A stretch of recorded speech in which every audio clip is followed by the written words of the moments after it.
What's up, everybody, and welcome to the Kamen Riders. We are a Kamen Rider review podcast, and today on the show, we're going to talk about Kamen Rider Zeztz, episode number 45. I'm your host, Josh Meek, the Uber Geek, and I'm joined, as always, by my good friend, Toby Toves. How's it going, Toby? On a weekend that I had to break into my own house by climbing a 20-foot ladder to climb in through a bathroom window, I have a more frustrating story than that.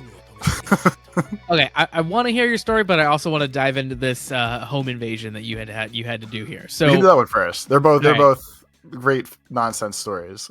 The house invasion is not as infuriating as the other one.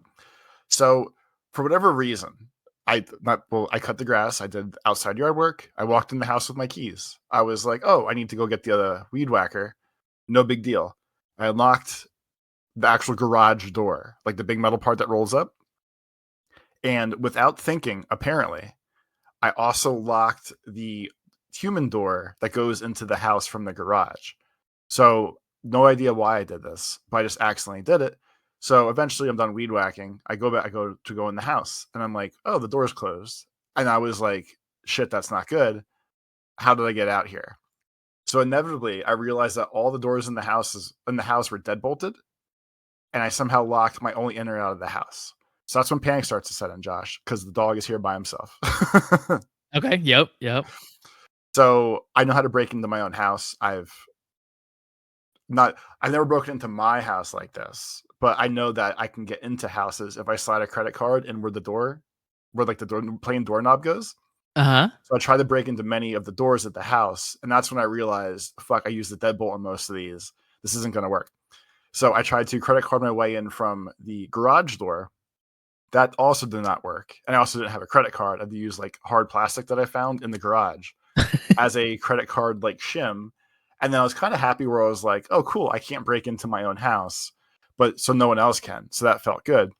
So now the dog's barking because I'm jamming on doors. I'm wiggling doors. I'm trying to slide things in. And like he would have been fine. In the grand scheme of things, I would have called a locksmith if I had to. But everything online says, well, if you can't prove you live there and you don't have ID or anything, like it might be a toss-up. So a lot of times in those cases, they like make you, they'll unlock it for you, but they like make you go in and get ID and bring it back out to show them, basically. I've seen that before. Yeah, but I could have came in and locked the locksmith out and just stolen everything. Yeah, true. But I digress. So now I'm looking around the house and I'm like, can I break into any of my windows? And most of the windows that are accessible to the house are like little hand crank ones to open and not so much like slide up and down ones. So I actually went to the front windows, which are hand cranked.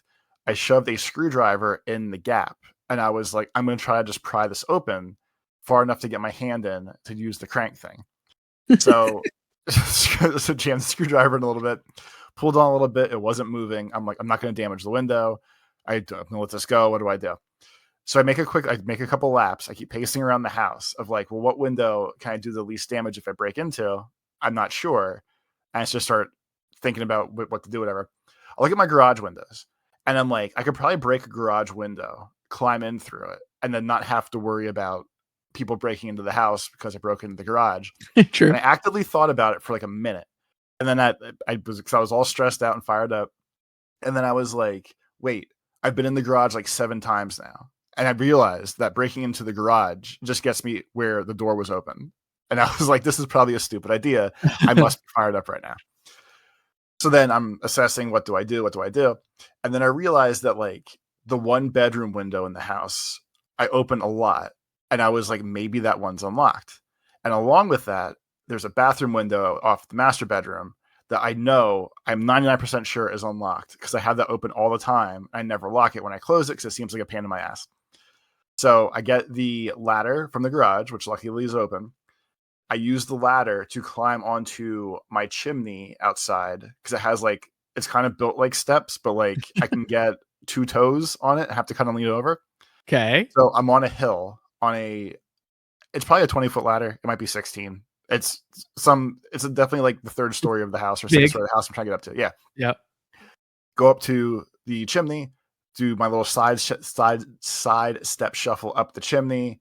I'm looking at the screen. I'm like, well, I can't push the screen far enough to push the window up. I guess I have to cut the screen.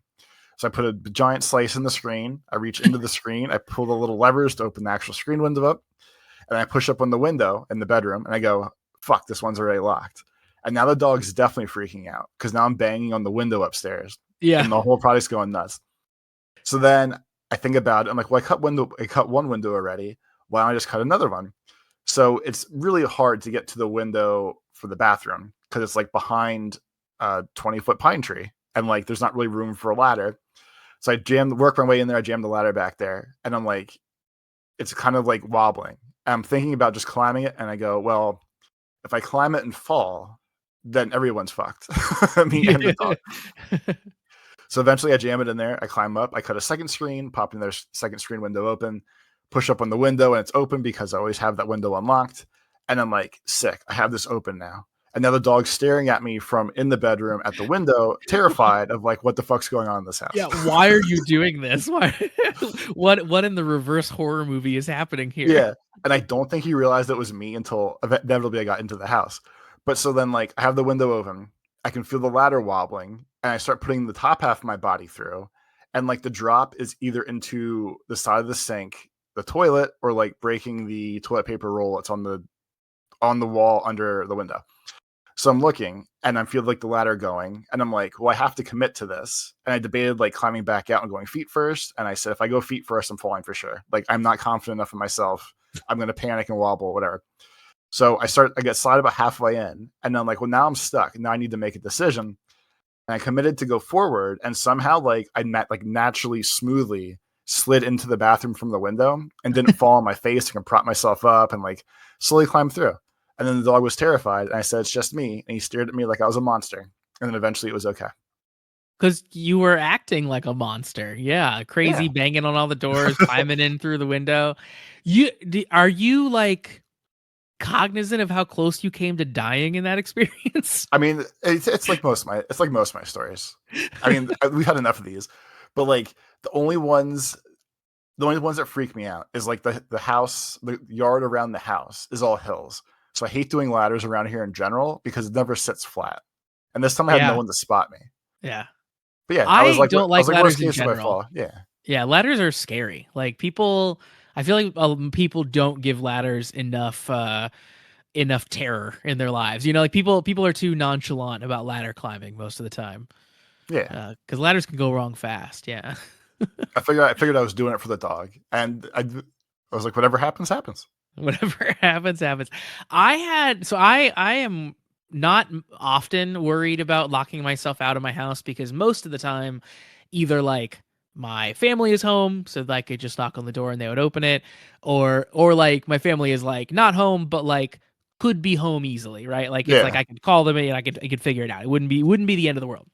But my family recently went on a trip. I was home alone for, like 2 weeks by myself. And I did a couple times there walk outside and think, this would be really bad if I locked myself out right now. Like I would have to, either like call a locksmith or I'd have to like call someone that could come help or like whatever. And like one time I went outside without my phone the first time. And this is when I started thinking about it. Like, man, if I get locked out now, I have to go like knock on a neighbor's door. That's my only solution. Is just I have to go like, super late at night, go knock on a neighbor's door and be like, hey, can you call the locksmith for me? Yeah. And it's so weird. Like obviously it wouldn't be the end of the world, but like that scared me enough that I made sure I didn't go outside without my phone after that. And the reason that I do think about that sometimes is because when I was in grad school, I was in like, it was still like a real shitty apartment, whatever. And it was kind of on campus, sort of. It was like apartments you could rent that the campus technically owned. So it was mostly all students and stuff around. But one evening, a Girl Scout came and knocked on my door trying to sell cookies. So like I stepped outside to talk to her and without thinking, let my door close behind me. And the way my door was set up is it just automatically locked. Yeah.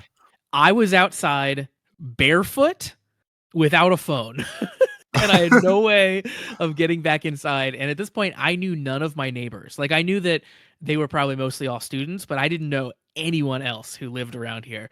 So now I'm standing in front of like this Girl Scout cookie girl and I have nothing. So I tell her, I'm like, well, I just locked myself out of my apartment, so I can't pay you for these because I don't have any money either here. That's when you just blame her. You say, you did this, you figure this out. Yeah, so like she clearly was she's very young, right? So I'm starting to panic, but I'm trying not to like panic her, or like I'm not trying to be super weird, but it's just like so I can't deal with this anymore because now I have to deal with this was basically the gist. So what I had to do, I like no one was out. It was pretty late at night. I just wandered around the parking lot until someone else was coming home. And then I asked them to, call campus and get me a locksmith out, which took forever. But yeah, it was quite the ordeal. So now I always have that in the back of my head when I when I go outside someplace. Yeah, I mean it's a good life skill to have, to not lock yourself out of things. And I Yeah. really don't know the logistics of how I managed to do it. Like of all the steps, because usually when I go in and out of the garage, I don't lock that door because I need to go in and out of the garage. So I really don't know the process of how I managed to deadbolt everything and still lock myself out. So that felt good. That was a good like half hour, 45 minutes on Saturday. You basically created like an escape room for yourself. Like you got some free entertainment, really.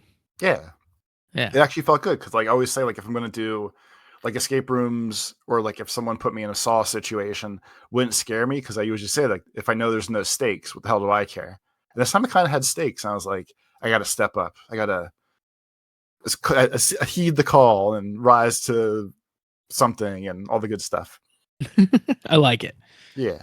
So this was Saturday, and then not more than 24 hours later, the more escalated drama that actually like the locking myself out was fine in theory because it's a handleable situation.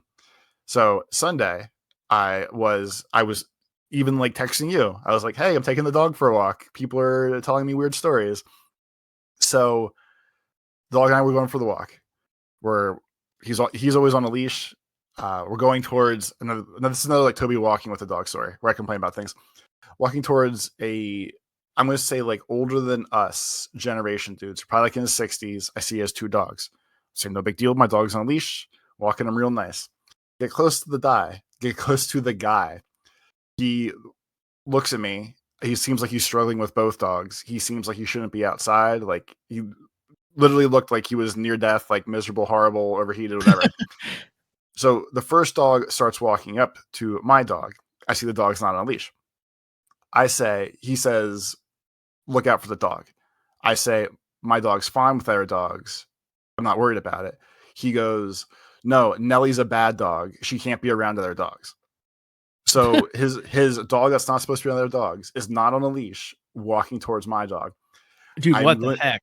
I'm not going to scream in the house right now. I have never escalated something so fast in my life in such like a mean tone. And like, I'm hoping maybe I looked cool and intimidating because I had like sunglasses on, a backwards hat, and like a shirt with I think it was a skull on it maybe, or like a scary octopus or something like most of my clothes. I look at him and I'm like, put her on a fucking leash. And I think I said it aggressively enough to scare him, where he sounded like I'm going to use all the great, like the best internet slang, like a dumb like cuck bitch or soy boy, where he like started like he was like whimpering, and he was like, I'm trying to, I can't, and like sound like he was gonna cry. So I'm like, this shit's gonna escalate, and love animals, don't really care for people that much all the time. But if his dog would have come closer to my dog, I probably would have kicked the dog in the face, and I probably would have punched him in the face afterwards. Like he's little, because my dog's little, and like I have to protect him, and like I probably would have killed the guy if something would have happened. Like I was that seeing red and angry. So what a crazy way for this podcast to end, by the way. Guys, I'm not going to jail yet, so we're good. It's not gonna escalate that far, but that'd be a funny way to end it. Like me just documenting my entire thing. We're not supposed to have evidence of situations. So I'm mad. I grab my dog. I basically put him on my shoulder, and like I keep saying, like, I think I said it one more time, but I'm like staring at him with sunglasses on, which isn't helping. And like he's whimpering and trying to get his dog. Like he doesn't know what to do, and he's trying to get his dog. So, and he's like screaming at her, like, Nellie, get over here. Nellie, you're bad. And I'm like, just stop yelling at the dog and grab the dog. So, because he's fumbling around so much, he lets go of his other dog that's on a leash while grabbing the first dog and trying to put her leash on and like her collar on, which he can't do. So, the second dog is a thick pit bull. And I have no problems with pit bulls. They're loving dogs. They're the best dogs ever. But I don't trust this dude with his crazy dogs. So the pit bull is now coming up to me with me holding my dog on the shoulder, and he's like, "That's so and so. He's fine." And I'm like, "I don't care if he's fine or not. Get your dogs." Because at this point, like, I know what happens with dogs at the dog park. You pick your dog up, dogs get extra excited because they're like, "Why is this dog floating?" And I'm like, "This dog is going to tackle me or try to bite my dog on my shoulder, or my dog's going to try to jump off." So, in like a comedy of fools way, like this guy keeps dropping one dog's leash to get the other dog's leash, and eventually he figures it out. But like he's basically like cry begging the dog, like, "Get over here, you're bad, get over here." And any respect I would have had for him, I lost immediately when he started like again doing like the cuck soy boy talk and like like crying and like whimpering and like get the dogs. But I kind of felt like a tough guy with how aggressive and like a pause tone I had to give him. Yeah, that worked. Eventually it worked. Like I did enough defense. I kept lightly side kneeing the pit bull in the face to like push him away a little bit. Like I know not to be aggressive, but like just enough to like keep my distance. Yeah. And after all of it, when he has him, I got extra mad because he didn't even say sorry. He just like got his dogs and started walking and kept saying like, "Nelly, you're a bad dog." So I carried my dog another like 20 feet and then put him down and we walked away. But like I could see on my Fitbit fitness tracker thing, I can see where my blood pressure spiked in that exact moment of me snapping out this guy and getting ready to Yeah. go. Yeah, just like adrenaline spike. Huge.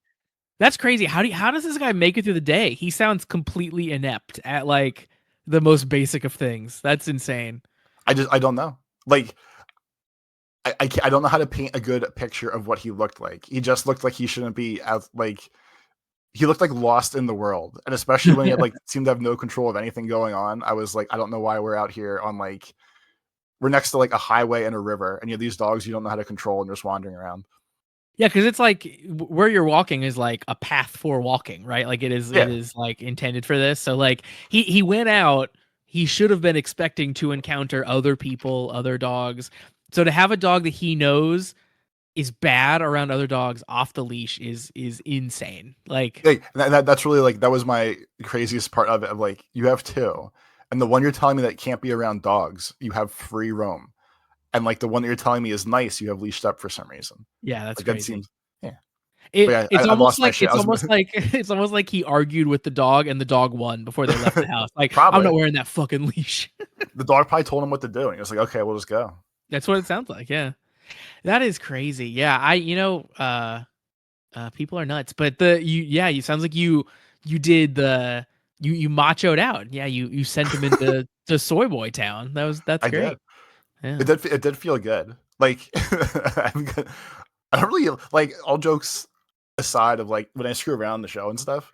I really don't yell at most people, and I really don't think I get mad that much. And this guy like hit like the perfect combination of like making me snap immediately. I weirdly think I would be better at that than I used to be, because of being a parent. Like I think my like stern voice has gotten more exercise, right? Like I'm more used to being an authority figure, so I think I would be slightly better than before in a confrontation like that. But I still think I'd be terrible. Like I don't think I'd like come off as macho. I think it'd be like, "Hey man, put your dog on a leash, man." I'd be the one that's begging. I with how mad and like how aggressive I probably said it, he probably actually thought like he was gonna die if he didn't solve this problem. Yeah. And I kind of think that's why he got like so freaked out of like, "Get over here, I don't know what to do." Also, like him saying over and over, him telling the dog over and over again that she's a bad dog is weird as fuck. By the way, right? Yeah, like that's strange behavior. Like, yeah, like I mean, I tell my dog he's bad, but it's like me either joking or serious at home in the privacy of home, and not in like a dramatic situation of like trying to talk him down of like biting somebody or something. Yeah, he's like saying it like he thinks it's gonna change the dog's behavior. Like I don't know. At some point with a child, you can like point out the bad behavior and have them correct it just by pointing it out. But like with a dog, that's not how it works, man. The dog is just going to hear your words and just continue to do whatever it was doing before, It's strange. Yeah, people are dumb. People be dumb all over. That is true. And speaking of people that are dumb, Nem's kind of dumb. Let's talk about Kamen Rider. We watched episode 45 this time around, and as we kind of expected from last time, this episode is in the new dream basically built from erasing everyone from before. And we have Nem wake up multiple times this episode in various dreams and dreams within dreams. She opens the episode by waking up. She runs out and the world is deserted. I think they do a good job filming it here to like make it seem very, oppressively empty. Like they're doing a lot of big wide shots and stuff. Yeah, they did the good like apocalypse show. Hey, look how dead and there's no one here, and out of nowhere a coffee cup blows off a table to make the little like rattling noise to startle her. And yeah, and yeah, it'd be like people just like things left like strewn about and stuff. Clearly, like everyone disappeared instantly. So they do a good job there. Nem sees a poster, and written on the poster is "Recall the Dream," and she wakes up basically instantly. So it was this dream within a dream. Her real day to day we get to see, which again is still a dream, we know, is she's basically playing house with the lady. And we come to find out throughout this episode that the lady has sort of orchestrated this perfect world for Nem to exist in, and she'll be safe forever because nothing in this world can hurt you because I made it that way. So it really, I think, like fleshes the lady out in this like she's a villain because she wants to completely helicopter parent Nem, right? Like I'm Yep. going to protect you and keep you in a cage is where she's coming from. So I think that worked really well to sort of like give me the full view of her as a character, because she'd been very enigmatic throughout the series, and I think this is like very telling of sort of where she's coming from and how deranged she is to kind of accomplish her motherly goals, right? Yeah, like so there's a Black Mirror episode called Archangel, which is basically you put a chip in your kid so you can like prime helicopter parent them. And this is almost the same thing of like her going, the only safety that the lady sees for her kid is I'm basically gonna like keep you in a coma kind of deal and just give you the only dream of a regular plain life. So my safest idea for you is doing nothing with you and just hiding you somewhere. Yeah. It's like those true crime stories where like the parents poison the kids to keep them like slightly sickly so they can take care of them and make them dependent on them. It's It's like that. Munchausen syndrome. Yeah, that's right. Right. That sounds very familiar. It's that, and then there's like Munchausen's by proxy, and that's when like the adult wants the attention for the kid being or for the person they're making sick to be sick. So yeah. Oh yeah. But yes, it's both those things or one of those things. But yeah, which is interesting. Like it makes it for a very cool character story because again she's like a little tragic, right? She just wants to protect Nem, but she's going so far that she is harming Nem to do it. Yep. And they do a great job in this episode. It almost feels at times like a horror movie, because every scene with her in it where she's trying to be this like perfect motherly figure, she's just very off-putting, right? Like she tries to put on this fake face and smile, and it's just very clear that like, oh, there's something deeper going on here. And I credit to her as an actress, does an awesome job to kind of convey that double level.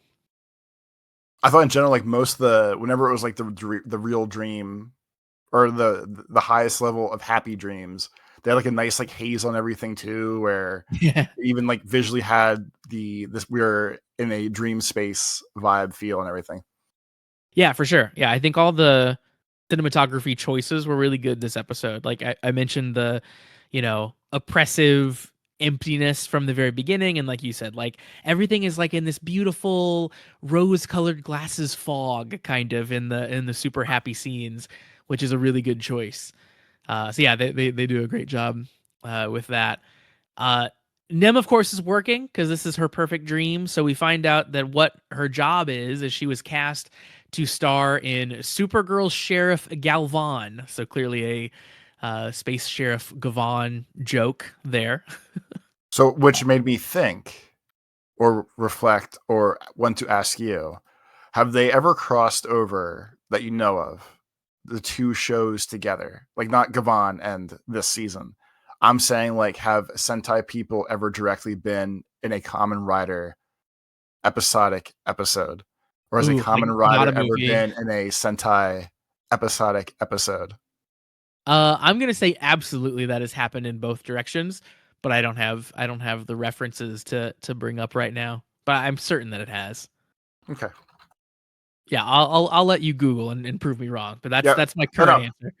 I don't look it up and cheat. I wanted to conversate about it first, and then Okay. we'll go from there. But yeah, like in general, I thought it was hilarious that since our timing is off on Gavan in our live watching, but since Kamen Rider is on time, I guess that's a fun like final nod of like, hey, the season's over. We're gonna Yeah. talk about it real quick in this episode of Kamen Rider. Yeah, I think that timed very well. Yeah, with those things for sure. And they're set. So clearly, like they just use one of the green screen sets that they just have, and, Yeah, and everyone it sets was up a production. it was a really funny like I'm gonna call it like again like looking like behind the curtain kind of deal Yeah. where I assume that's where they film all the time anyway. And then I also thought about it, and in the past couple seasons we've watched of more like Sentai kind of things, but like this now too. A lot of shows have had one episode where they're like making the show in the show. Yeah. Like Goes Yuger had two of those. This had one. When we watched The World's Worst Kamen Rider O's, there was the episode where they were remaking the old version of Kamen Rider for the Yep. anniversary.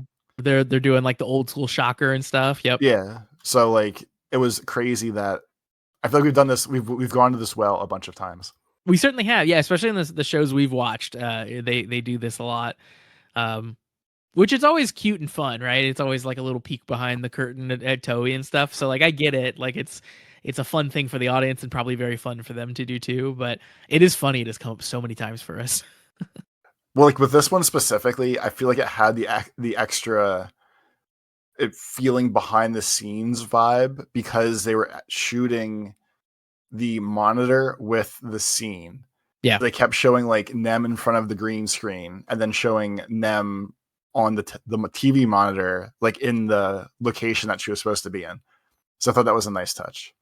Yeah, you would see the green screen and then you'd see the composited footage. Yeah, And even in keeping, like true to their fashion, the green screening was terrible. They did an awful job at it, just like they do in real life. So, yeah, really probably not on purpose. It was some of the worst green screen we've seen in Kamen Rider for a long time. So I just thought it was very funny that it was like we are emphasizing that it is a green screen here for better or worse. That's what we're doing. Apparently the most notable crossover, Kamen Rider Decade or Day or however the fancy one thing is. Decade. He specifically was in the episode of Samurai Sentai Shinkenger. Okay.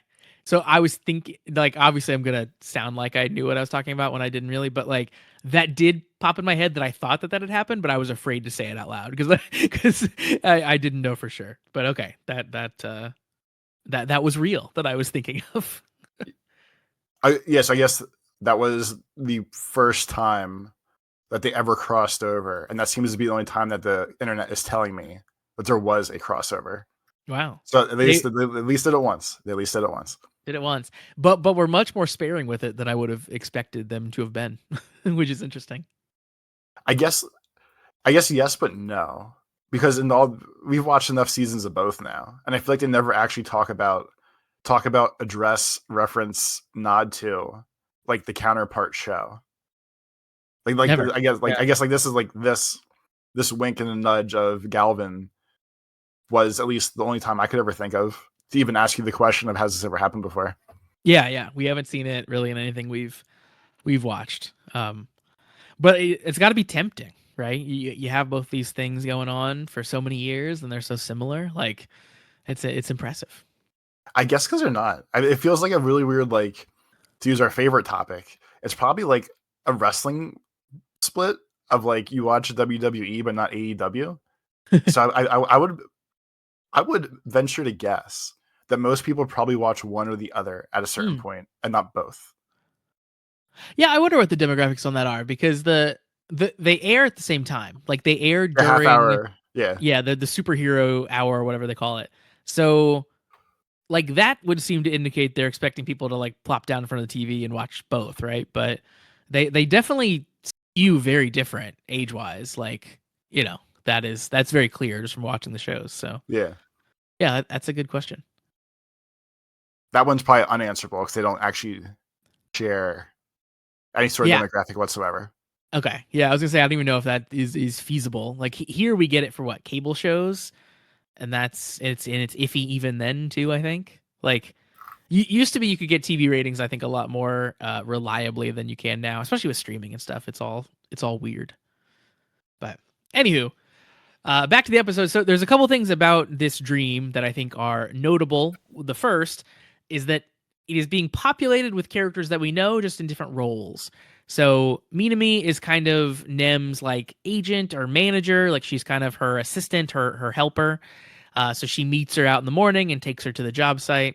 Um, Later on, we meet our police friends who are there on set as well and are big fans of Nem, and we want to get an autograph and stuff like that. We also run into Knox, who later is a bodyguard for her.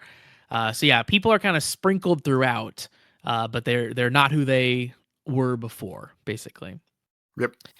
The other key piece. Go ahead. Yeah. Yeah.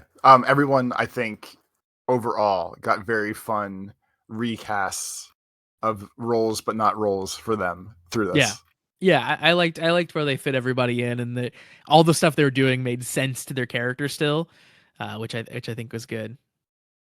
And the other big thing here, which of course we see here as Nem is filming her scene on Galvan, is that people start disappearing. So she fights all the bad guys in the scene, and then suddenly the rest of the actors, other than her, disappear. It's funny that when that happened, and I'm so used to like nonsense in shows, it didn't even click to me that should be a concern. Like it was just like, to me, it was just like, oh, she defeated the villains, and they just disappeared. And even the fact that it disappeared like in the quote unquote real world that she thought she was living in, it didn't even click to me as like this is an issue until everyone freaked out. These things happen. Don't worry about it. It's like, oh, she's a superhero in a dream. Like she beat the monsters, and the monsters disappeared after they died. I do that in video games all the time. I was gonna say, it's like a video game where the corpse doesn't stay around for very long. Yeah. Yeah. Got to free that memory back up. I really liked here that the first time it happens, it's like, yeah, you do think it's part of the show, and then they sort of like zoom out and you see the green screen set and you realize the people disappeared in real life. I thought that was a funny little thing. And then they joke about it. Like, was that CG? No, that wasn't CG. So that was a good way to kind of introduce the concept, I think. Obviously Nem is freaked out by this, and the lady, basically says like, oh, you're just really tired. Let's just put you to bed. Tomorrow will be a better day. And we get the creepiest scene ever where she walks her to bed, tucks her into bed, and then the lady comes out of the bedroom and starts sort of like, how could this have happened? I've created this world perfectly. How could this be, working against her? Unless, and then the walls start to like almost like bleed, like they turn red as she walks down the hallway. Again, I think real strong like horror movie vibes. It was scene for sure. It was my favorite part. Like it was like PT or like any good first person survival horror thing, creeping down the hallway and watching the walls melt or bleed or bubble or whatever around you. It's very cool. So sometimes I will put this show on to watch with my daughter around. She obviously, can't read fast enough to read all the subtitles yet, so it's mostly just like, something's on or whatever for her. But watching this made me happy that I wasn't watching this with her today, because it's like, ooh, this would have caused some nightmares. I think this is genuinely creepy. So she basically like resets the dream a little bit overnight. And when Nem wakes up, she has a different job this time. She's got a bodyguard who is Knox, so she's now gonna be, protected from whatever is going on in this dream space. Her new job is she's going to her birthday party celebration. So all of her fans are there, who are clearly all extras from the Toei Tokusatsu fan club. And guess what, Toby? They disappear too. Everyone. The timing for the idol show And the way they shot that scene was like stupid funny, just because everyone's chanting and doing all the chants, and she turns around, then turns back the other way, and all of a sudden everyone's gone. And it's like obviously like easier to film than CGing people disappearing. And it was obviously like the absolute lowest tier effort way of doing it, but I feel like it works so well when there's like a big reveal of like, wow, this place is completely empty. Yeah, it was like the lowest budget way to do it, but it worked great. Like all of their fans were just like laying on the ground like they had just disappeared and dropped them. It was very good. We also get, I don't know if you noticed, like everyone disappears, Nem freaks out. Knox runs in and he like vaults over the handrail on the stage in like the most graceful way I've ever seen. It was incredible. I rewound it just to watch him vault over that again. He's a very good, I would call him, I mean, not a code agent, but he's very good at his His new role of, I just watched it, he did like a very nice like kick, jump, dodge, vault over the thing. It was yeah, beautiful. he's so nimble. I couldn't believe it. Like, and clearly it's like it's him doing it. You know, you see his face the whole time. Like that guy can move. Let's get him. Let's get him doing some parkour or something. You know. Yeah, he's but that like with the cast, like the recasting stuff, like keeping him a cop ish definitely makes the most sense to me. It was definitely the best way to do that for sure. Like that was just Yeah. a beautiful way to do that. Yeah, I think so for sure. We find out here pretty quickly that the reason that everyone's disappearing is because of the Oblivion Gore nightmare. And not only that, he's ready to kind of clearly hurt Nem. However, the Phantom shows up, the other version of the lady. Phantom tries to stop Oblivion, and then we find out that Phantom actually tricked Oblivion. He we get a replay of a scene basically where seemingly the Phantom delivers Nem to the Oblivion Gore nightmare. However, it was just an illusion of Nem, is what he explains. Meanwhile, the lady kind of whisked her away to create this, beautiful, perfect dream world. So a little bit of strife between our, Gore nightmares, which I found interesting. It was, yeah, definitely a fun way to do that, and I think they still seem to be keeping the lady on this really weird 50-50 path. Is she good? Is she bad? Yeah. Like all the stuff that she's involved in is obviously none of it's like good, happy stuff or nice, quite frankly. But it's still like she's still good enough to be like, oh, I should still protect my daughter. Like she didn't sell them out. She did the opposite, and with her little crazy terror group, still lies to them to keep them safe and everything. And they're keeping her. She's like a more advanced version of Knox's weird split of how good of a person is he and what is he doing still? What are his intentions, kind of thing. Yeah, I think it just like, for me at least, it just shows how Nem is just her top priority. Like she's only doing all of this like gore nightmare shit to help Nem. And when that stuff is at odds with Nem, she works around it, right? She lies to them, she deceives them, whatever it takes. So yeah, I think it's more like she, obviously has this goal of protecting them and just will just do anything to get to that point. Maybe it is forming the gore nightmares and essentially destroying the world, and then the next day it's turning her back on the gore nightmares because she has to do it for Nem. I don't know. It all is it's that one singular focus is on Nem, What a good mom. which yeah makes her extra crazy for sure. Makes her a really interesting villain, I think, for that.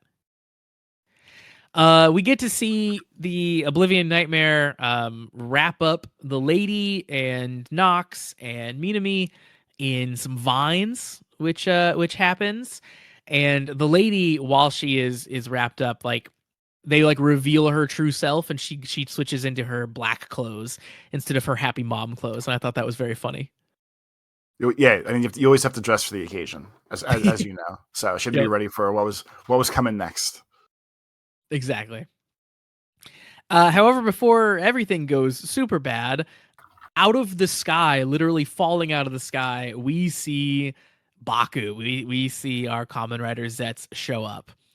Um, So yeah, he basically is the Deus Ex Machina here. He just shows up out of nowhere to save the day, and we get a good little fight here with the Oblivion Gore Nightmare. But importantly, clearly we don't kill him. Like unlike the others, where it's very clear that they're gone.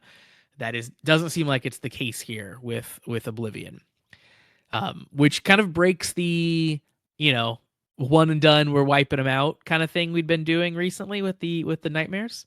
Yeah, definitely. As we're getting close to the end, not directly the end. I mean, it does help. We at least get one more week with the same monster now, so that's at least keeping the story strong and going there from that regard.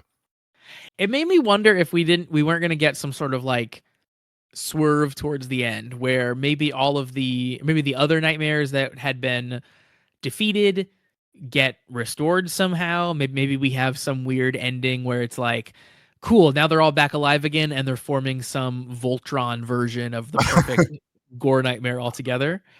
Or since now we're really learning the extent of like the lady will do anything for Nem. At the end, does she have to like absorb the power of all the gore nightmares or something weird like that, and then she becomes the ultimate being or something like that? I think we'll have some. I think we'll have some like screwy stuff happen with the nightmares coming back or getting their essences getting merged in or something weird like that. I don't think we've seen the end of all of them. That's at least my guess. Yeah, only and again, just because there's enough time left where we can't just keep fast wiping them all, and I feel like they can't drag out these two for the next 5 weeks either. So it just seems like they're in a weird middle state of like, what do we do with our last two big bads? Because we're really out of things to do with the big bads. Yeah, for sure. So yeah, we'll do something, but yeah, it'll be interesting to see how they plot out the last little bit of the series here. Baku, honestly, in a very cool scene. So like Nem, of course, doesn't remember anyone. The big mission this time is to recall the dream. So we get to hear Baku say it again here, and he physically helps her by punching the Oblivion Gore Nightmare so hard her memories pop out, and she reabsorbs them like they're like bubbles floating through the air. That was that was my dumb favorite part. Absolutely, my dumb favorite part of like the way to visualize her getting her thoughts and stuff back. Yeah, it is dumb. You are absolutely right, but like it's so great. Like it's a perfect visual way to represent that without just having to tell as it happened. Like they found a really cool way to do it, I think. And it looked cool, and you instantly knew what was happening, right? Like you knew what the stakes were. You knew that like clearly he wasn't done. He had to do it again, and we get a second round of bubbles and stuff. I think that was like a real stroke of genius to represent it that way. Of course, because she does get all of her memories back, we have a very nice scene where she says his name, like, right? She's like, thanks, Baku, or whatever. He whisks her away to the command closet to get her to safety, because obviously, Oblivion is potentially still out there. Phantom is still there, so he kind of he escapes with her essentially. And we get the big final reveal that the reason he was able to kind of like, help her out here is because he completed his mission and he found Nem. So we get to see her waking up in the real world now for really the first time for her in the series, and actual real life Baku is there as well, looking nerdy. And she's like asleep on a couch in the command closet. And he says, I found you. And I thought that was hype. He says it in English. Yeah, I thought it was so hype. My note was it was poetically beautiful because like he fulfilled his, like he did this actually agent thing. Like he became the agent he always wanted to be. He made jokes weeks and months ago of, oh yeah, I don't know English in my normal Japanese world. That's kind of silly. I have to talk Japanese still. So him doing that and like saving her, getting her back, him fulfilling his promise from like 20 episodes ago at this point. Like in general, I think those two's arc specifically is like the best non-romantic relationship ever written in one of these dumb shows. Like it all just feels like meaningful and like they went out of their way for each other, and he kept his little dying wish to her and all the good stuff. Yeah, it's really up there. I don't know if it's like my all-time favorite. I think that Gav and what was his friend's name? I think their relationship is like also really well written throughout their, interactions throughout the series. But yeah, I think this one is like really, really high on the list for me too, that we've seen so far. From the very beginning in this series, it has been like, what is the nature of Nem, right? Like, how can she jump through all these dreams? How is she here? And then as soon as we find out sort of like what's going on with her, the focus becomes for him, right? I'm going to find you. Like, that's ultimately his goal kind of the whole time. Obviously other things come up and things change, but like he's keeps coming back to that over and over again. So then here for them, 45 episodes in to finally have him get to say like, I found you, I did it, you're here, was a great cliffhanger. Like it's really, really satisfying to have all that come together at that point for sure. So I hope we get a good like breakdown next episode. Like, all right, here's how I did it, and it's like Ocean's 11 style. I bet you they'll never talk about it again. Yeah, I wonder how much they will sort of like break down the logistics of it, or if they will hand wave it away and be like, "No, you just found her. It's fine." I mean, he's the dream master. I don't think it would be cool if they explained it. I think with the way the show works and him being like the ultimate agent and trying to be the best he can be and everything, I feel like if they hand wave it, it doesn't really need explanation because you just kind of put that piece together. I feel like, to me. Yeah. And this is a series where they can get away with a lot of hand waving too. So they always do. They always do. They always make it cool still. Yeah. How'd you feel about the amount of Baku we got in this episode? It was mostly Nem focused, not a lot of, battling happening in it, not a lot of Baku. I feel like because we have so much all the other times, I feel like it worked out well. Like I was more expecting Baku to have a weird like fill-in role like everyone else did, more than him just dropping in as Zeztz and then being like the hero as always. Like I was more expecting him to be like the Nox cop protector kind of thing, or something else along those lines, more so than him just being Zeztz and doing Zeztz things at the end. Like I said. Yeah, when she said bodyguard, I instantly thought him first for sure. And then I sort of like mapping it out in my head was like, oh, is he going to be the bodyguard? And then something's going to happen and he's going to like regain his memories, or she's going to grant him back his memories or something like that. Like they're going to have some connection moment. But no, I much prefer kind of how they did it here. I think that this was a good little side story. Like Nem is a strong character, and I think focusing on her story here was worth it. Like I think we got more out of it, seeing like the depths at which the lady was willing to go to, create this perfect world for Nem. So I think like the de-emphasis on Baku was good, and then he gets his big moment at the end. So I appreciate the times in this series where we have not shown the main Kamen Rider, like when he broke the driver and stuff for a couple episodes. Like I think they've done a couple things where it's like, it's cool, I like that you are focusing on other things or showing things in a different way here. I think this was one that worked well for that too. All right, Toby, well, let's jump over and check out some emails here and see what other people had to say about the show. Our first email comes in from Shade. Of course, our email address, let me say that first, is cast@kamenridersucks.com. Once again, that is cast@kamenridersucks.com. Now, as I said, our first email comes in from our friend Shade. Shade says, hello, everyone, and welcome to case number 45 of Zeztz. We're getting closer and closer to the finale, and somehow you guys are still misremembering stuff from the show. LOL. Yeah, we'll never stop. That's what we do. I think it's funny. I mean, everyone's more than allowed to dunk on us, shit on us, whatever. I think Shade's been around for almost the full run of our show.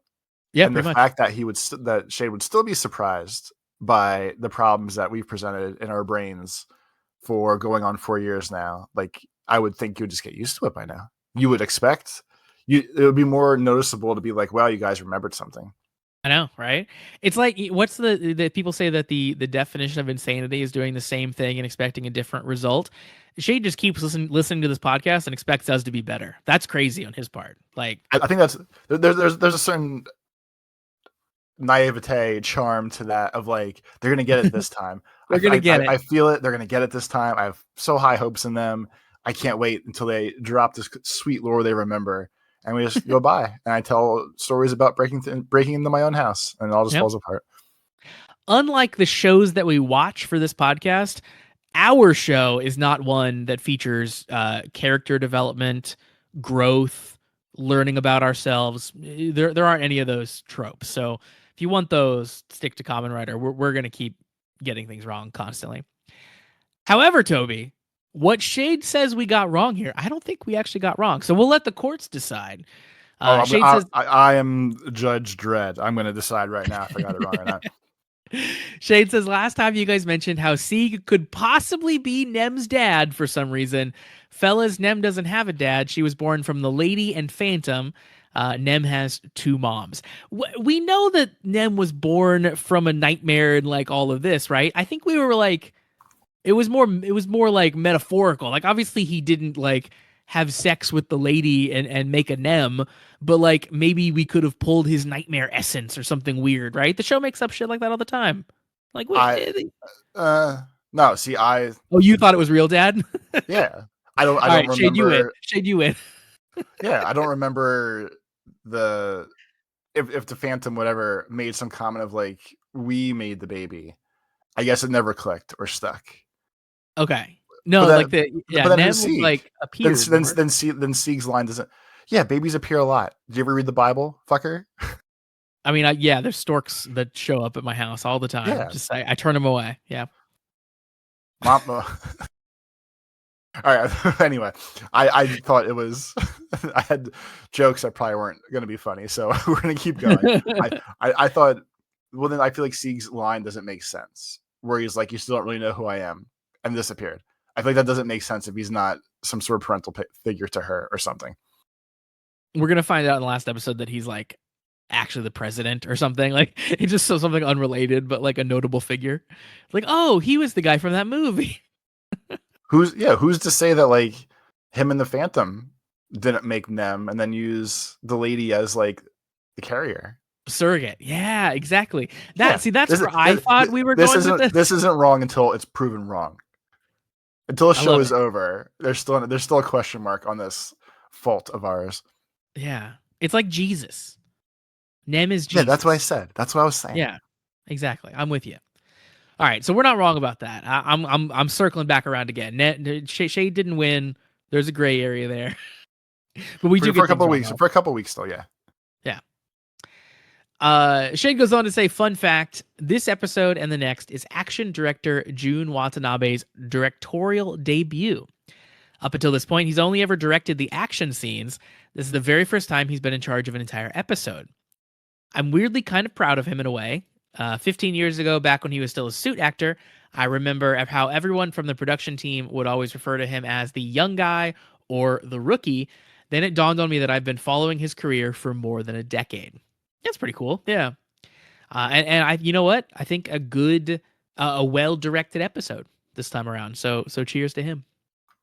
I wonder if they got him specifically because this was not going to be the action battle episode, and this was going to be like the thinker, deep conversational version instead. Yeah, it's like we know you can do the action stuff. Now show us you can do the different stuff, the more cerebral stuff. Yeah, I could see that. Yeah. Shade says this episode is really good too. He's done a really good job for someone who's directing an episode for the first time. Obviously, he's learned a lot from other directors while he was directing the action, but still, this is really impressive. Now let's move on to the main event.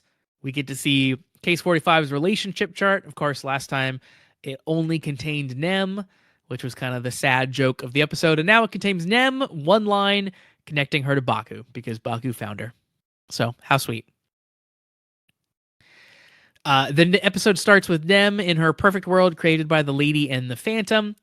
Shade says we get to see the lady pretending to be a regular mom. I think the actress has done a fantastic job with all her scenes here, because at no point in the episode where you get the feeling that she's a normal person, there's always that unsettling feeling whenever she does even the most mundane of tasks. Yeah, 100%. She is off-putting. Shade says next we get to see Nem behind the scenes working on Supergirl Sheriff Galvan. Fun fact about Supergirl Sheriff Galvan: at the time of filming, the cast and crew of Zeztz knew absolutely nothing about Gavan Infinity. All they knew was that Toei was making a Gavan reboot called Super Gavan, which is why the Supergirl Galvan scenes had little to no resemblance to Gavan Infinity, despite being a reference to the show. Instead, the Zeztz team just made their own budget version of what they thought a Gavan show starring Nem would look like. I think that's pretty accurate to how the real show works.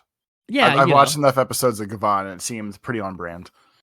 Yeah, something weird and random happens, and then it just ends. Yeah, that's pretty much how Gavan works. Yeah. Apparently, the script cover for Case 45 also was Supergirl Galvan inspired, which is very fun. So it has like the little logo and stuff on it, which is cool. Shade sends a few more pictures showing that the Oblivion nightmare is not quite done for good. And while hope seemed lost, the main protagonist descended from the sky to save the day. Baku's main answer was dreams surpass nightmares, when the question was, well, how are you alive? How did you get here? And Shade says, jokes aside, I find it a little bit suspicious how quickly he deflected Nem's questions about how he's still alive. They might explain it further in the future. But more importantly, find Nem, mission complete. End of file. We did it. We did it. Shade goes on to say, time for some news and tidbits. First and foremost, I want everyone to look at how cool this Zeztz cup I found on the internet is. So obviously this is an audio-only podcast, so I will describe it to you. But you know those mugs where you put hot liquid in it and then it changes color on the outside? Yes. So it's one of those, except the color is Zetz's like red eyes and the red accents on his suit. So when you fill it up with hot water, it does like his original transformation where his eyes slowly filled up with color, and it is rad looking. It's good. That's really, good really merch. Cool. Yeah. Shade says whoever came up with it is a goddamn genius. And yeah, I instantly wanted one when I saw it. They should make like one of those pens for merch where when you turn the pen upside down, instead of Zetz's clothes falling off, it puts Baku into the Zeztz outfit. Oh, they should. Yeah. Yeah. If you guys out there are too young for the clothes coming off upside down pens, then you haven't lived. That's classic old school pre-internet titillating material, you know? Yeah. That's some good like high school good old horny pens. Yeah. Because who hasn't been writing a note and thought, wish I could see a naked lady right now. Hey, now I can. Next up, Kamen Rider Zeztz Farewell Mission Summer Movie has been released, and we have some new info to cover. I hear they do a lot of writing in this Kamen Rider movie, which sounds good to me. That's all Josh needs. Yep. Shade says the first and most important info is apparently the movie takes place after the end of the series. I've been reading some spoilers from people who watch the movie, and a lot of what they describe are straight up stuff that either doesn't exist or hasn't happened in the show yet. So people who watched the movie kind of got spoiled. I understand why the movie's made this way. It has to be in theaters on that specific date, and cramming a whole movie into the series' current continuity would only make it worse, but come on. They didn't even try to hide all the changes to the status quo like they did with the Geats movie. I feel like with their corporate overtone of we're spoiling everything all the time, don't worry about it, I feel like this doesn't really matter. Like, yes, it sucks if you're into the show and then get spoiled, but I feel like that's way more than on brand for what they usually do with their merchandise and everything else. You know, that's very fair. Yeah. A new Kamen Rider movie also means a new Kamen Rider cameo. Kamen Rider Mice made his first debut in the film. So if you out there want to see it, there's a cam recording on Reddit if you want to see the illicit footage. Shade says the cameo is pretty cool. There's a fun scene where Minami called him Kamen Rider Mouse, and Mice corrected her. It's Mice, not Mouse. Also, he fights the Cat Nightmare. Very clever. I was gonna say, like, Minami is the Cat Nightmare, so her even talking to Mouse doesn't feel on brand. Like, that'd be my bigger complaint about the movie. Oh yeah, that's fair.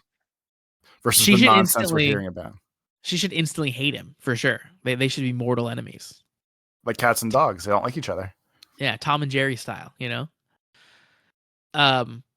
So I watched the little henshin sequence, and I won't spoil anything, but I will say they are leaning into the theme this time around. I will leave it at that. Leaning Eats into a giant block of cheese and turns into a mouse. You know, it's not that far off from that. You'll see. You'll see. A mouse trap snaps on him, and somehow he turns into a superhero instead of dying. Do you want me to actually tell you what it is? No, I'm just throwing things out there. Because it's so much more ridiculous than all of that. I have to be right at some point. I might as well just throw some options out there and go from there. I guess that's fair. Shade says, although we can't see the movie properly yet, what you can do is listen to Mice's OST in the OST playlist for the Zeztz movie. Actually, the whole playlist is super cinematic and it's a good listen. And while we're on the topic of Mice, Toei also released some more info on the show. Kamen Rider Mice's opening theme is One Shot, that's the name of the song, and will be performed by The Rampage from Exile Tribe. Our second tribe from the Exiles. Yep. Shade says, if you guys recall, the Fantastics, the band who made Gav's opening theme, were also from the Exile Tribe too. It's a big group of bands and artists or something. So yeah, what's your understanding of Exile Tribe? I didn't realize it was as much of an agency or that kind of group as it sounds like, but there's a group or an agency or like a school or whatever, like AKB 48 has 48 girls in it that rotate in and out. So I didn't realize it was one of that kind of era of like how J-pop and J-music works. But now that I know that, like, it doesn't surprise me, I guess. Yeah, I didn't understand this is the relationship, and I didn't understand this is how it worked until like this got announced, and I was like, oh, okay. Because I mean, I don't know. Like they always listed it as like Fantastics from Exile or whatever, right? Like that's how you always saw it. So I guess I just assumed that was the whole band name. I didn't realize it was like they were the Fantastics and they're part of the larger organization Exile Tribe. Very confusing. We don't really have anything like that here in the States. Like that's not really a thing, I don't think. Like G Unit would have been the closest, and they're no longer. But I'm assuming Exile Tribe is bigger than G Unit, right? Yeah, I mean, I was being yeah. All right, so Exile Tribe, we're gonna learn today. So I looked it up. So Exile Tribe is a name given to the collective of artists under LDH, which are the agency's main musical group, Exile themselves. So they're basically a supergroup and includes all the members of the following bands: Exile, Exile the Second, Sandame J Soul Brothers, Generations, The Rampage, Fantastics, Ballistic Boys, Psychic Fever, Little League, Kid Phenomenon, the Jet Boy Bangers, and Wolf Howl Harmony. And I'm telling you names of groups under Exile Tribe and not just members. So like the band Exile under the Exile Tribe is 17 members. Jesus Christ. Yeah, so this like, is like an army of people basically that are involved in this. Yeah, like the best, assuming there's 5 people per band, because they all seem like the boy bandy types. So like here's one that is 6, here's one that's 7. Yeah, I'm just gonna do 5 for easy math, but like there's like 55 people in this group, assuming there's 5 per band, but the one band has 17. So like it's like 120 people they can pull different musical styles from. So realistically, if Exile Tribe is now just tied to Toei and Toku, like how I feel like most people, once they're in, they're always in, I feel like they are set forever for having bands or groups or musics to do things with. Yeah, I think so. Absolutely. I was doing a quick little member count here, and I'm really only like 3/4 the way through of the bands, and I made it up to over 50 members already. Yeah. So yeah, there's a lot of people there. It's very fun. You reading those names at some point, it was like you could be making these up, and I would have no way of knowing. Like Jet Boy Bangers. That just sounds like it That's a sounds good like one. it's really good. Yeah, like at some point the list sounded like in the like improv TV show episodes from Rick and Morty, where like clearly it's like someone's just riffing band names. It was like, I don't know, Lil League, Kid Phenomenon, Jet Boy Bangers, Wild Howl Harmony. I don't know, whatever. It's fine. Yeah, what? That's crazy. That is a giant collection of people. Yeah, okay. I don't think there are any groups of groups in this country for music. Like, I don't think that really exists. I don't think so either. Like, at best, people might share producers, but we don't. Yeah. I mean, we don't have like agencies and collectives here, really. Kind of like how Japan does it. Yeah, I guess if you think of like Rick Rubin or something as Exile Tribe, everyone he's produced for can be part of it. Yeah, but we're just not as specific as how this works. It feels a little bit like wrestling factions. Like if you watch Japanese wrestling, every single wrestler is affiliated with some faction, and you might not even like see them together, but everyone has an affiliation. This is almost what it feels like. It's like, well, yeah, I'm a part of Exile Tribe, but like I'm like the 75th member, who's counting?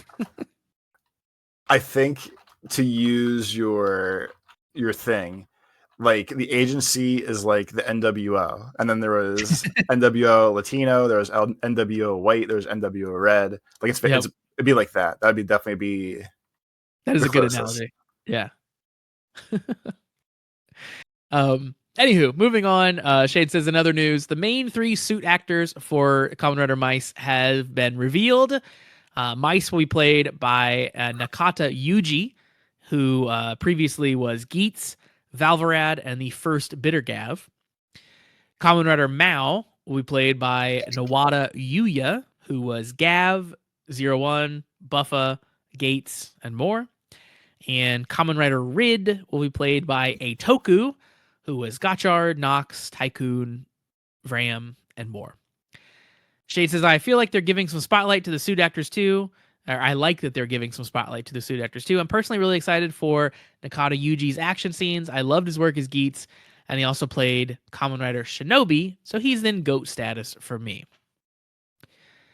Continuing on with our news, the first episode of Kakusei Hunter Omega Horn has been released. I'm going to assume you guys haven't seen it yet because you guys also haven't finished Gavan Infinity, so I'm not going to spoil it. What I can say is that it was really good. It's only episode 1 so far, but the show has a very unique sense of style that I think you'll love. As you would have expected, it's very Pokemon inspired, but it's also a lot more Monster Hunter inspired than you'd think. Although, if I may, I'd like to spoil you on one super unimportant detail in the show, mainly because I find it very amusing for some reason, and talking about it without context will sound hilarious. So, in the show, before the characters are about to fight, I kid you not, a tumbleweed rolled across the screen, just like in one of those Western cowboy movies, an honest-to-God tumbleweed. They made a tumbleweed and rolled it across the field. This is what peak tokusatsu looks like. I lost it when that happened. That's the moment where I got 100% on board with the show. Can't wait until you guys start it. Yeah, I feel like a classic tumbleweed rolling across is like, that's like classic movie trope at this point. Like obviously it's Western inspired, but you see it a lot, like way more than you'd think. I saw a tumbleweed in real life fairly recently, and that was very exciting. I'm like, oh my god, it's like a real tumbleweed. This is crazy. That's an actual thing. Tumbling. Yeah, it was really tumbling. It was wild. Shady goes on and says, with the premiere of Omega Horn, producer Shirakura, the guy in charge of Toei Toku, has done another interview answering some questions. Here's what he's got to say. These are just bullet points. Gavan Infinity was not canceled. The 6-month broadcast was planned from the beginning. Project Red is accelerating from Sentai's once per year cycle to a 2 per year cycle to try out more things while also creating more unique IPs.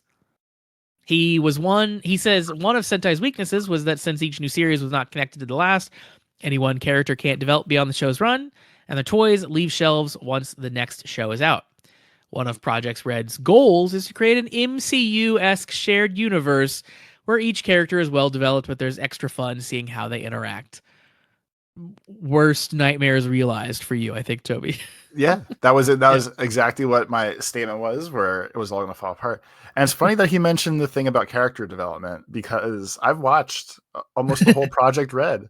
I'm as basically as up to date as you could be. I've done better with this than I have with the regular MCU verse, and I don't really know characters. So whatever they are doing in that regard, I feel like there's a lot of sass in my tone, and it's more to be funny, but like I don't think they're accomplishing what I think they wanted to accomplish with this. Or like, sure, we can keep switching the story to keep giving people new things and more toys to buy, because I think either way, like once the Gavon toys are off the shelf, they're going to be off the shelf.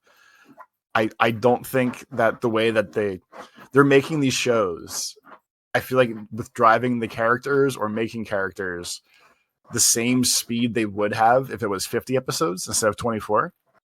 And I feel like Gavon's going to end with nothing really happening, because they are in their like the prime zone of, we're not adding anything right now, we're just doing episodes, and it's just going to end.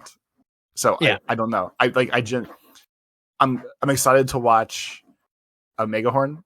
I've heard opposite of shade takes on it, but I'm excited to see what it is. But I don't think a world has been built here where I'm like, wow, I can't wait to see what this next thing is in that regard. Yeah, I 100% agree. I think that, so I think the one thing they are doing good with is like, it doesn't feel as rote now. Like it genuinely feels like they could do anything with the two examples we've been given so far, right? Gavon Infinity was very different than Sentai in a lot of ways, for better or worse. And Omega Horn clearly takes that even further, like is pulling from inspiration that we wouldn't normally see in Sentai.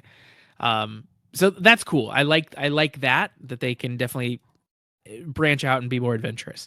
Everything else he says is kind of bullshit here, because we haven't, like, I've enjoyed our time with Gavon Infinity. Like there've been fun episodes, but like when you think about how much we know about these characters versus like think about Boon Boomjer, how much we love some of those characters. Think about even Dawn Brothers. Like that is a show that like has a lot of problems, but like at least you have pretty clearly defined characters. They're wacky and weird, but you know a lot about those dudes, right? And this just feels like a lot of the characters are just kind of still blank slates for me. Like they might have broad, like sort of like archetypes, but they don't know a lot about them personally. So like, yeah, that hasn't been great. That hasn't been a success. Hopefully that's better next time around. The toy stuff is weird, because like before, a toy would sit on the shelf for a year and then move on to the next series. You're still doing that. It's just happening every 6 months now, right? Like yes, the gimmick items might be interchangeable, but when Omega Horn comes out, you're going to sell the Omega Horn gimmick item. You're not going to continue to sell the Gavon gimmick item, because they're going to move the shelf space, right? They're going to clear those toys out and put the new ones on. It's the same problem. So I don't know that really solved what he's saying that it solved, really. And like I know it's the cover up for it, and that's fine. But like, even so, I guess because we are in the all digital world here, and like I can only buy this stuff from the internet, it feels like shelf space seems not direct to me. But like looking at the only site I can use, which would be like Toku Collectibles, would be the big one for the times I do buy things, buy it from. Like the Emor gear sets from Gavon, they're actually on sale. Like I've never seen anything on sale here, and they're like 30% off, which tells me that no one's buying them. Yep, so everything like, must go. Yeah, like the big figures are still their normal price, like $70-$80, whatever. But those are still all in stock. The Emor gears are on sale, which tells me no one's buying those. So I guess that ties to the enjoyment of the show. Like no one feels the need to buy the Emor gears, which feels weird to me. But this all feels like a different weird thing that I don't know. I feel like using my favorite dunking point of mentioning the toys. Like I feel like they're fucked themselves on the toys, and it's worse than usual. Like if I go to Yuger's toy pages, like 80% of the stuff is sold out at this point, out of stock, can't get it anymore. At least for here, which again, different thing. But all the Gavon stuff is seemingly in abundance, and nothing is listed as out of stock. Things are discounted. Like it doesn't seem like people are having the connections to the things to buy the thing, whether that's the show or how much time's with the show or anything else. Yeah, yeah. I think that's pretty damning that they're like cool new big series that like clearly part of what they wanted to have happen was have the merch get more successful is now on clearance while it's ending. That's not a good look for your new production. Yeah, I feel like what they wanted was they wanted to be able to make a more interconnected universe, and they wanted the shock value of Sentai ending. And both of those things I think they thought were going to juice the numbers. And in actual practice, they made a pretty middling show that people didn't connect to. So sucks to suck, I guess. I don't know. Like it just is what it is. Um, he goes. So I don't want to read everything he says because a lot of it is like very corporate speak. But there's a couple things I think that are interesting. So he says that Gavon had the baggage of being Sentai's successor. So while it handled it Whose well, fault is that? yeah, exactly. So while it handled it well, it couldn't take many risks for the sake of Sentai fans, only taking one step forward, in his words. Omega Horn thus needs to take 3 steps forward, and Project Red Series 3 needs to take 5. So sure, like the second series and the third series, they might be really more adventurous with, and like there might be cool new stuff that they couldn't have done with Super Sentai. But so far, it feels like the dropping of Sentai was more of a gimmick than it was um a creative need, I guess is what I'm saying there. He goes on and talks about like the number of protagonists a little bit, and we talked about that a little bit. Like he says that when there are 5 Sentai protagonists, it's easy for each portrayal to become a little thin, but like clearly we get a lot more developed characters in a full length year long Sentai than we have in practice in Gavon. There's 4 in Gavon, and they're thin, and I know nothing about them. Yeah, like, they're the thinnest we've seen. Yeah, certainly. Yeah, so like I guess I'm not trying to shit on the show too much, but like I don't know. I just when I was explaining it to someone else, we were talking about the Omega Horn stuff earlier. Like my best explanation was like most of these 50 episode shows definitely have like a middling gap from like 25 to 45 in the episodes where it's usually not major things happening. It's usually just weird world building or character building, whatever. And I really feel like most of Gavon has been just in that middling gap. And it's really because we don't get like every episode is a one, like you and I talk about it when we watch stuff on the Patreon all the time. Like they pick one of the characters a week and do a weird current time story with them. It doesn't really explain like their back character that much or whatever. And then like we won't see them again as a character for like 3 weeks or 4 weeks or 5 weeks, whatever. Yeah. At that point, it's like, well, why is everyone split? Like they know each other, but they all just live on their own worlds and do their own things. And you get like nothing from anybody instead of everyone together and getting like little bits and pieces as you go. Yeah. And you miss out on so much of that. Like it doesn't feel like a team. Like you don't get the interpersonal relationships as much as you otherwise would, because it has to be like a big ordeal when they go work together, right? Like, it's always like a big thing in the show.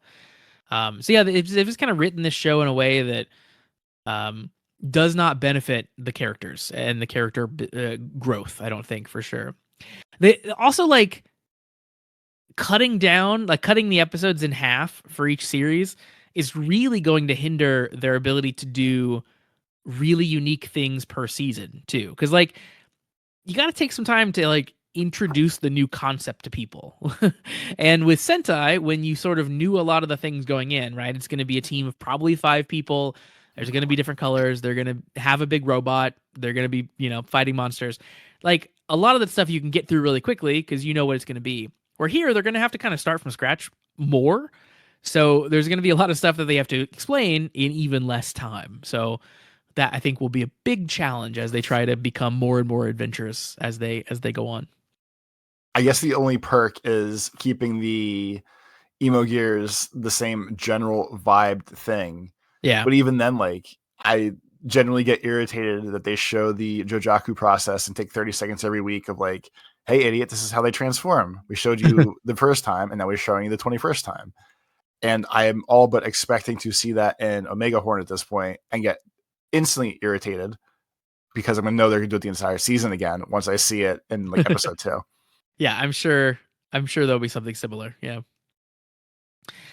He goes on to say that Gavon Infinity will most likely appear in Omega Horn, but the inter-universe continuity will be fairly loose. There may be slight differences when heroes cross over, but producer Shirakura thinks it'd be fun to see fans discuss which version of Gavon they like more. None of them. Yeah. He also says this is very interesting. Returning to Sentai's way of doing things would kill any determination to make new heroes for the kids today. That seems like a threat almost. Like if you don't like this new way and we have to go back to the old way, well, it's gonna suck. we're not gonna care. I mean, it definitely sounds like they're saying like we're not going back to the old way. Like, you know, they at last after we had the freak out of when Sentai was like announced to be dead and over, and they were like, oh, you know, it could come back at some point. I feel like at this point, if they're saying what's going to break everybody if we switch again, I feel like they're actively saying like it's not coming back. Don't make us bring it back because we don't want to. Yeah. It's not coming back. Yeah, like they got their benefit of the buzz from killing Sentai, and now they're paying the price for it. Of like everyone being like, yeah, but what if we went back to Sentai? And they'd be like, no, we're not doing it. Stop asking for it. Which I feel like many businesses over the years have also fucked themselves on at some point of like, we made the switch because we thought you would all like it. And then we all say, this is garbage. We want the old version back. And then the business just says like, that sucks because we're not going to go back to the old way again. Yeah, exactly. He does urge viewers to stick with Omega Horn until its second half, which is when the show... I'm already mad. I'm already mad. The show is doing will become clear. So there you go. I'm already mad. It's not going to reveal itself until the second half. Great. The show's not going to get decent until episode 13. And by the way, it's almost over at that point. What a sales pitch. Yep. So good. Shade says, if I may, let me give my professional analysis on some of this vision. Gavon Infinity was made to be different from Sentai, but not too different from what people are familiar with. Looking back, you can really feel that, both for the better and for the worst. One of the advantages I didn't think about is that they can keep older Project Red toys on the shelves for longer because older characters will appear in newer series. That's pretty smart. See, I'm still calling bullshit on that. I don't think they'll actually do that in practice. If they do, I'll eat my words, but like, I just feel like that's not how stores work. That's not how, like, you would never walk into a store and look at the Project Red display and see a box that still has the old show's logo on it and like be happy as a consumer, right? Like, I don't know. Like maybe they could repackage the molds or whatever and put them in the box that says Omega Horn now, but to me that feels like the most that they would do. I don't know. My friend takes a picture every week of a Drew McIntyre wrestling figure that is on the clearance rack at his Acme when he goes grocery shopping. He's been taking a picture of it for me and sending it to me once a week, I think for the last year. And this is what I feel like this is what's going to happen either way. Like it's the same thing as like Toku having discounts on the things, everything else. Like the toys that nobody wants, they're not going to want. And if they're not going to put a good enough show out to even sell the first run, like it's just going to sit there as plastic scrap. And people are just going to stare at it and laugh and send their friends pictures of, look, Gavon's still here. Yeah. The show ended 5 years ago. What the hell is going on? That's fantastic. Poor Drew McIntyre, by the way. He's right next to like two Barbies, but it's always the same location. I get the same picture all the time. It's fantastic. That's amazing. Shade goes on to tell us that he also talked further about how not all Project Red shows are going to be about superheroes. And in fact, Omega Horn is a big step in that direction already. It's nice to see Toei finally tackle the kaiju genre. Ever since the old days, they've mostly done henshin hero toku, so it's cool they're experimenting more with it. I agree. Shade says he's mentioned this before, but the creative team at Toei have been doing Sentai and Kamen Rider for so long, they find it difficult to create an entirely original toku. A part of me is kind of glad they got a chance to make something original again after so long. His vision and plan for Project Red to be an MCU-esque franchise is bold, but also risky in my opinion. Like, sure, if a show sucks, it'll end earlier than usual to make way for a better show, but that can only happen so many times. More opportunities to succeed also means more opportunities to fail. They're going to have to produce and develop 2 shows a year. That's a lot of work. I know he's the guy in charge and everything, but I don't know if that will work out in the long run. Like he said, I guess we'll have to wait and see. Yeah, I mean, honestly, like you said, I don't want to be too negative about Gavon Infinity because I haven't hated it. Like it's been enjoyable on an episode to episode basis. If you don't think about it in the series as a whole, like I generally am having more fun than I'm not having fun when I watch those episodes. However, when you place those episodes in the larger narrative and you realize that most of them aren't doing much to move it forward or are not doing a great job at that, when you place it in the larger narrative of like character development, it's not doing much on that realm. And then, yeah, when you think about sort of their goals with Project Red and then the reality of this first series, it's like, guys, what are we doing?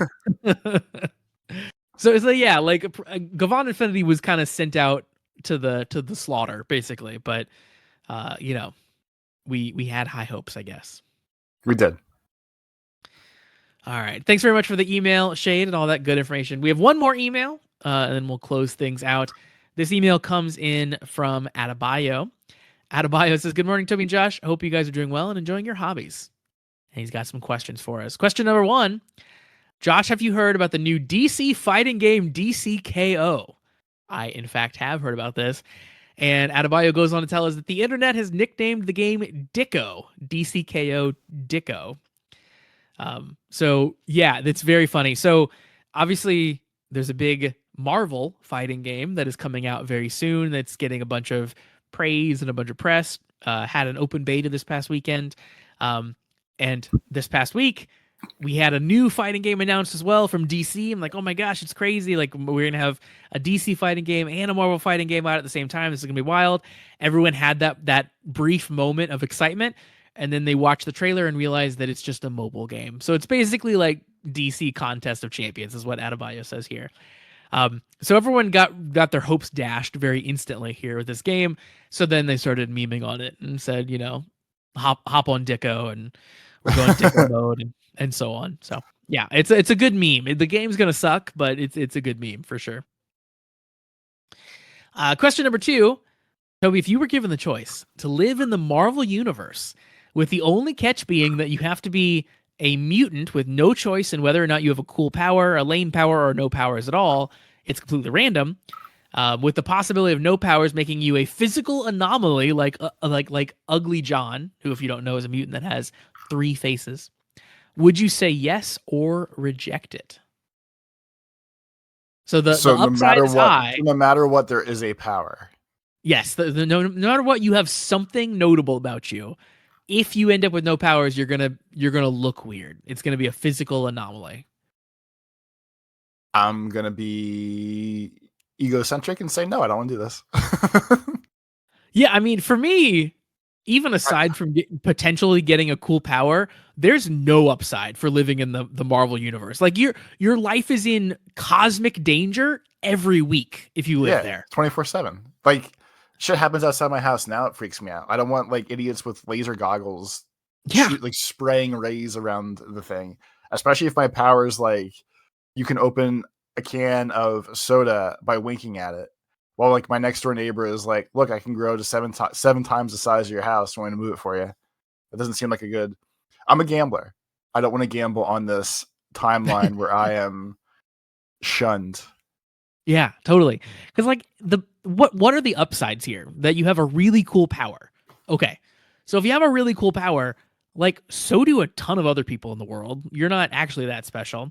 You can become a hero, which I don't want to do. I don't want to go put my life in danger. That's not fun. I could use it for like personal gain, but again, lots of people have powers, so I'm probably not that unique. I'm probably not going to be a viral sensation because I can, you know, levitate 3 feet off the ground or something. And then yeah, like I said, you're just in danger all the time. I think it's a big no. There's really there's no positive here that I can see. I enjoy watching the Marvel universe. I do not want to live there for any amount of time. There you go. He goes on to say, I just wanted to say that even though it might be too early to say this, but Marvel Tokon Fighting Souls might be the worst PC port of a fighting game in recent years, because in what world should I be required to sign into PSN on Steam? Yeah, so I played Tokon this past weekend on PS5. So I was in the closed beta for it earlier on PS5 as well. And so I haven't touched it on PC, but everything I heard this weekend was like it was a nightmare on PC. Like all the PSN login stuff, people hate that, obviously. And then also it was just like a performance mess, like it required really high-end hardware and still ran like crap on it. So hopefully they can sort some of that out at some point. But it was a very fun game. So yeah, if you have a PS5 and you like Marvel stuff, it's a very well made product. It appears to be. That's going to do it for emails for us for this week. Once again, cast@kamenridersucks.com is the email address. And of course, we're getting very close to the Zeztz finale. If you would like to have your dreams analyzed by Toby and I, the dream experts now that we've watched this whole series, send those in to the email as well. I'll save them for the finale of Zeztz, and we can analyze your dreams live on the air. You can also send them to me on Discord if you would like, or any other means that you can reach out to me. We'll keep them anonymous for the dream reveal for Zeztz. And of course, Toby, we do have a Patreon. Patreon.com/thecommentwriters is where you can find that. $3 a month gets you access to all of our bonus content we put out, which is usually a couple things a week where we watch through tokusatsu shows that we don't talk about here on the podcast. So stuff like Gavan Infinity or upcoming Omega Horn we will probably start watching once we finish Gavan Infinity. We're also watching Live Man right now if you want to check out some 80s Sentai with us, which has been super, super fun. You can sign up and catch up on our Live Man watch through. So yeah, all that stuff is over there on the Patreon. And if you're not sure you want to drop the dough quite yet, I get it. There's a lot of things asking for money from you these days. Please follow the Patreon for free, and you get access to the first 3 episodes of everything we've ever watched, which would include Omega Horn when we start that. So get following it now so you can check out those episodes when those come out. And of course, you also get access to the Discord. We love everybody in the Discord and get to talk to you guys all week long. So yeah, check it out, patreon.com/thecommentwriters. Toby, where can the people find you on the internet? On YouTube, it's Tobes Plays. On Twitter, it's Life of Tobes. And I would rather live in the underground world of Rapture with all the bullshit that goes on down there than I'd rather be a Marvel Universe liver. That's a tough one. Boy. Well, you can find me on Blue Sky at meek.lol. And I think I'm picking Marvel in this case because Rapture seems real bad, real fast. Like you might be more guaranteed to have a bad time on Rapture. I don't know. It's probably about the same. It's still idiots with magic powers. That's true. That is true. You can also follow the show on Blue Sky at KamenRiderSucks.com. So that is going to do it for us for this week. Thanks very much for joining us for this episode. It was a super fun one. We hope you join us back next time to talk about episode 46. But in the meantime, have a great week, everybody. Peace.